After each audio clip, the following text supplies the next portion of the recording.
바울은 아테네에서 약간의 쓴맛을 봤어요. 신라와 디모데가 없어서 혼자서 그 아테네 사람들, 그러니까 우상 숭배에 완전히 쩔어 있는 그 사람들에게 하나님의 말씀, 성경적 가치관을 가르치다 보니까 그 언쟁을 하면서 버거움도 느끼고 외로움도 느끼고 어려움도 느꼈던 것 같습니다. 그래서인지 바울은요, 고린도에 왔을 때에는 안식일에만 말씀을 전하고 평일에는 이 아굴라라고 하는 사람의 집에 머무르면서 함께 천막을 만드는 일을 하게 되었습니다. 이 아굴라와 브리스길라라는 사람은 원래 유대 사람인데 태어나기는 본도 지역에서 태어났다라고 오늘 본문은 기록을 하고 있죠. 그런데 이탈리아에서 살다가 글라우디오 황제의 칙령 때문에 그 이탈리아를 떠나서 지금 이 고린도 지역에 정착을 하게 된 것 같습니다.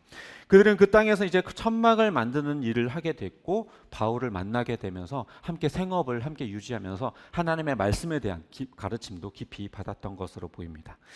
바울은 그렇게 그들과 지내다가 이제 이후에 이제 신라와 디모데가 합류를 하게 되면서 이제는 이 그 천막 만들던 일을 내려놓고 오직 하나님의 말씀을 전하는 일에만 전념을 하게 되죠. 그런데 거기서 유대인들이 말씀을 받아들이지 않고 바울을 반대하고 비방을 하게 되었어요. 그러자 바울은 그 먼지를 털어버리고서는 나는 이제 이방인에게 가겠다. 난 너희들에게 말씀을 전했다. 이미 분명히 전했다. 너희가 받아들이지 않는 건 내 잘못이 아니다. 이런 이야기를 하죠.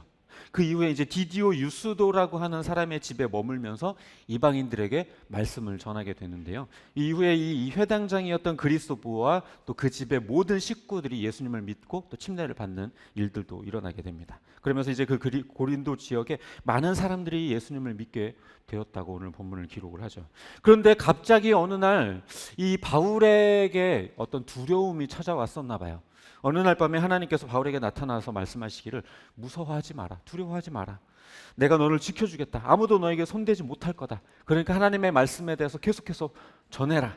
이렇게 위로를 해주게 됐고 그래서 바울은 그 지역에서 1년 6개월 동안 머물면서 복음을 전하고 말씀을 가르치게 되었다라는 것이 오늘 본문의 내용입니다. 그리고 그 이후에는요, 이 바울이 재판정에 끌려가게 되는 일이 일어나게 되는데 그 지역을 관할하던 갈리오 총독은 야 그건 너희들끼리 알아서 해라. 뭐 이건 정치적인 사건도 아니고 종교적인 일이니까 너희들끼리 알아서 해라. 이렇게 얘기를 하니까 이 유대인들이요 바울은 그냥 내버려 두고 그 회당장이었던 소스데네만 데려다가 매질을 하고 돌려보내게 돼요. 아마도 이 바울이 로마 시민권자라는 것을 알았었던 것 같아요. 그래서 함부로 대하지 못하고 놔준 게 아닐까 이런 생각이 좀 들긴 합니다. 물론 뭐 결과적으로는 하나님께서 지키신 거겠지만 뭐 현실적으로는 아마 그런 일이 있었던 것으로 보입니다. 근데 오늘 본문에 보면 그 가장 이상하게 느껴지는 건요. 바울이 이제까지는 단 한 번도 그런 적이 없었는데 처음으로 두려움이라는 걸 느끼기 시작했다라는 거예요. 하나님의 말씀을 그동안은 계속해서 담대하게 전하고 어떤 죽을 위기가 오더라도 하나님의 말씀을 정말 굳건하게 지키면서 그것을 전하였는데 처음으로 정말 그렇게 어려운 상황도 아닌데도 불구하고 갑자기 두려움에 빠졌다라는 거예요. 왜냐하면 단 한 번도 이런 적이 없었는데 하나님께서 바울에게 나타나셔서 너에게 아무도 손대지 못할 것이다. 내가 지켜주겠다. 이렇게 하나님이 말씀하시는 것으로 보아 바울이 분명히 두려움에 사로잡혔었던 것으로 보여요. 그동안 우리가 바울의 선교 여정을 봐왔으니까 아시겠지만요. 이 바울은 정말 죽을 위기를 여러 번 넘겼어요. 감옥에 갇히기도 하고 돌에 맞기도 하고 정말 매질을 여러 번 당하기도 하고 정말 수많은 박해와 협박을 받기도 했죠. 그래서 막 쫓겨다니면서 이 유대인들이 쫓아오면서 그를 죽이겠다고 살해 협박을 하면서 그런 위기 속에서 계속해서 말씀을 전했던 것을 우리는 알고 있죠. 그러다 보니까 아마도 이 고린도에서 또다시 이 유대인들의 반대와 협박이 시작되니까 또 자신이 그런 위협 속에 놓이게 되면서 또 어렵지 않을까? 또 다른 데로 떠나야 할까? 이런 두려움에 아마도 사로잡혔던 것 같습니다. 왜냐하면 다른 선교 지역들을 떠올려 보면요, 그가 전도하다가 그런 살해 위협에 몰리게 됐을 때 항상 성도들이 그를 먼저 다른 지역으로 보내주는 그런 일들이 있었죠. 그런데 이 고린도 지역에서도 아마 그런 생각을 품지 않았을까 싶어요. 그런데 하나님께서 그를 붙들어 주시면서 아니다, 여기 머물러라. 그러면서 결과적으로 바울은 그곳에 1년 6개월이나 머무르면서 고린도 지역에 많은 영혼들을 주님께 돌이키는 그런 일들을 하게 된 거죠. 그리스도인으로서 세상을 살아간다는 것은요, 어쩌면 이 바울의 이 모습과도 같을지도 모를 것 같아요. 진리대로 살지 않는, 그야말로 세상 가치관을 따라 살아가는 사람들 사이에서 진리를 외치고 성경적 가치관을 가지고 살아가야 하다 보니까 부딪히게 되는 것도 많고 어긋나게 되는 것도 상당히 많겠죠. 아마도 그러면서 정말 세상 사람들과는 생각하는 게 다르구나라는 것을 우리는 느끼게 될 거예요. 제가 교회를 개척하면서 처음에 뭐 1년까지는 아니지만 한 9개월 정도 막노동을 뛰었었거든요. 근데요, 제가 막내이기도 하고 나이도 가장 어리기도 했지만 제가 목사라는 사실을 그 사람들도 다 알았어요. 팀원들은 다 알고 있었어요. 그런데요, 정말 그들은 아무렇지도 않게요, 유흥을 즐기고요, 제 앞에서 막 음담 패설을 늘어놓기도 하고요, 거짓과 불법을 저지르면서 그게 불법이라고 인식조차 하지 않아요. 물론 그렇다고 해서 모든 사람이 그렇게 불법을 좋아한다라고 말하는 것은 아니지만 기본적으로 세상 사람들이 가지고 있는 그 사고방식은요, 이 성경적 가치관과 너무 다른 결을 가지고 있어요. 그러니 그런 세상 속에서 기독교적인 가치관을 가지고 살아간다라는 게 어떻게 편안하고 아무렇지 않을 수가 있겠어요. 세상을 살면서 두려움을 느끼지 못한다라는 것은요, 다른 말로 바꿔서 말하자면 내가 세상과 너무 동화된 삶을 살고 있다는 거예요. 세상의 그 어떤 삶의 방식들이, 세상 사람들의 그런 삶의 방식들이 어색하지 않고 너무 익숙하고 나에게 그것이 위협으로 다가오지 않고 이상한 일로 다가오지 않는다라는 것은 내가 그렇게 살고 있다는 거예요. 내가 그렇게 살고 있으니까 너무 익숙하고 어색하지 않은 거예요. 그리고 세상 방식이 위협으로 느껴지지가 않는 거예요. 그러니까 뒤집어서 말하자면 우리가 세상을 살면서 뭔가 두려움을 느끼고 위협을 느낀다라는 말은 내가 성경적 가치관을 가지고 살아가고 있다라는 것이고 세상의 방식이 영 어색하고 영 이상하다라는 걸 느끼고 있다라는 것이며 또 하나님의 도움이 없이는 살아갈 수 없다라는 것을 느끼고 있는 것입니다. 그러니까 그런 성경적 가치관을 가지고 살아가는 것이 세상의 반대와 핍박에 부딪히는 게 너무 당연한 거죠. 또 설령 그게 핍박이나 박해는 아니더라도 성경적 가치관을 가지고 살아가려고 하다 보면요, 어떠한 일들이 있냐면 정말 물질적인 어려움을 겪을 수밖에 없어요. 이익을 얻는 게 아니라 도리어 손해가 나에게 따라오고요, 관계적인 어려움들이 따라오게 되고요, 여러 가지 불이익을 얻을 수밖에 없게 돼요. 세상은 거짓말도 하고 적당히 들키지만 않는다면 불법도 저지르고 수단과 방법을 가리지 않고 다른 사람을 억누르고 짓밟고 내가 올라서야 한다라고 생각을 해요. 그리고 내가 이루고 싶은 것들을 이루고 얻고자 하는 것들을 얻어내는 게 가장 자기에게 좋은 것이라고 생각을 합니다. 하지만 성경은요, 그렇게 얘기하지 않아요. 하나님께서는 뭐라고 말씀하시냐면 공정하지 않은 그 저울을 미워하신다고 말씀하시고 또 불법을 저지른 자들을 향해 저주하시고 또 예수님께서는요, 오른뺨을 맞거든 왼뺨도 돌려대라고 이야기를 해요. 그리고 원수를 짓밟지 말고 미워하지 말고 도리어 사랑하라고 이야기를 해요, 성경은요. 그리고 선을 행하되 악을 악으로 갚지 말고 선으로 악을 이기라고 이야기를 해요, 성경은. 세상과는 완전히 다른 가치관을 가지고 있죠.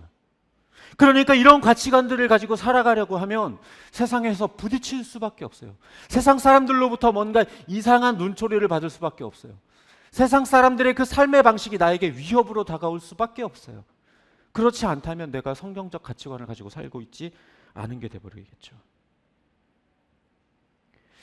그래서 예수님께서도 우리에게 뭐라고 이야기를 하시냐면 너희가 세상에 속하였으면 세상이 너희를 사랑할 터이지만 너희가 세상에 속하지 않았기 때문에 세상이 너희를 미워하는 것이다.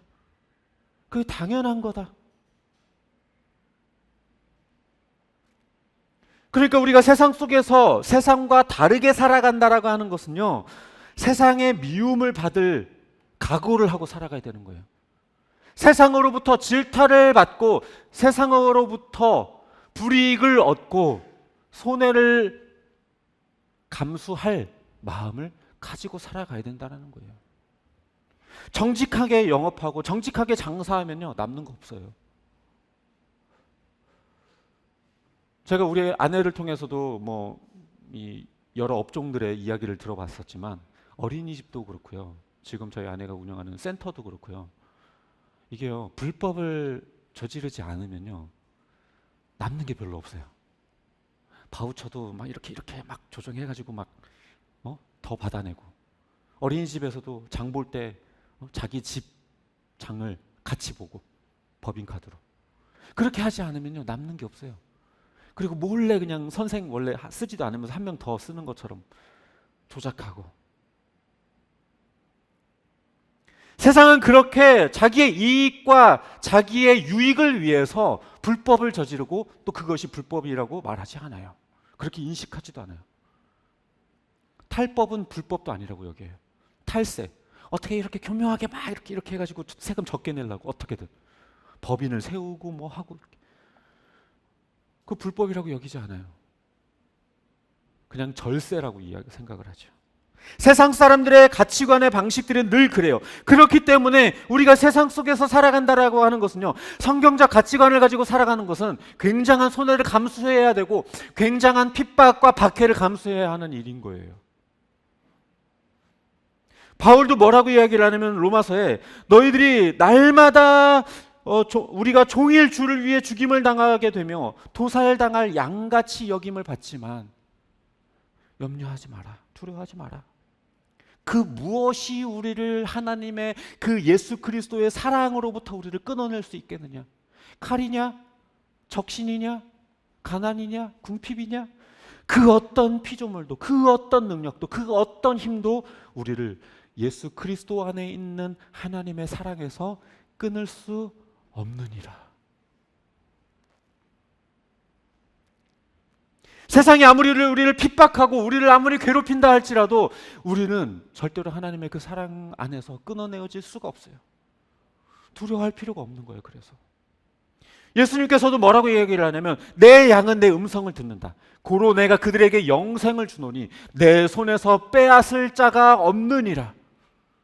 그 누구도 빼앗지 못한다는 거예요. 세상이 아무리 협박하고 우리를 위협하고 우리를 죽일 것처럼 하고 우리의 손에 우리의 모든 물질과 우리들의 모든 이익을 빼앗아갈 것처럼 하여도 하나님이 우리를 지켜주신다는 거예요.